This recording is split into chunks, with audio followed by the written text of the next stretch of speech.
I'm Yana Francis, Principal Solicitor of Francis and Associates Lawyers. Most clients are scared of ending up in court, so I find most clients are really scared of paying a fortune in legal fees. Everyone's always heard a horror story from a friend that spent, 50 grand plus. People are really scared of having a complete fallout.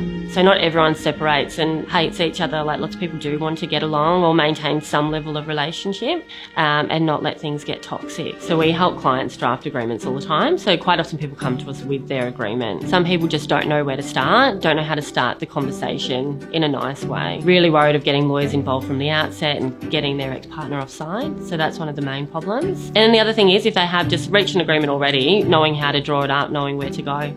There's a few options. Drafting proper legal agreements is pretty tricky if you're not a lawyer.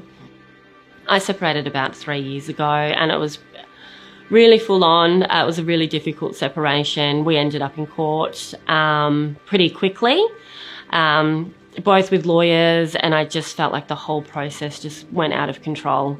It was really emotionally draining. The court made orders that just didn't work for me, so I just felt like I had no control over my life and my kids' lives. I felt like every time I'd try and make a suggestion, it was just stonewalled by the courts or my ex-partner's lawyer. I remember making a proposal. I thought it was really good, it would have worked for everyone, and it just got rejected straight away. And I think at that point I just realised we're just never going to get anywhere. I really wanted to be able to make an agreement that worked for both of us. I guess I just felt like we hit a real stonewall from the start because it just instantly we're both offside. Neither of us got what we wanted, and then it just fueled this fire.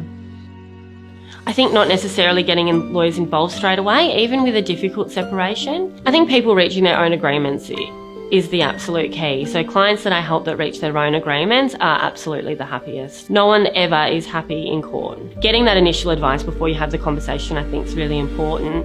And having someone almost coach or teach you how to have that conversation without having your lawyer involved, I think is a really good first step. In my mind, you've got to find a lawyer that's the right fit if you want to reach resolution between yourselves. Is a kind lawyer, someone that wants to help you reach agreement between yourselves as opposed to fuel a big debate.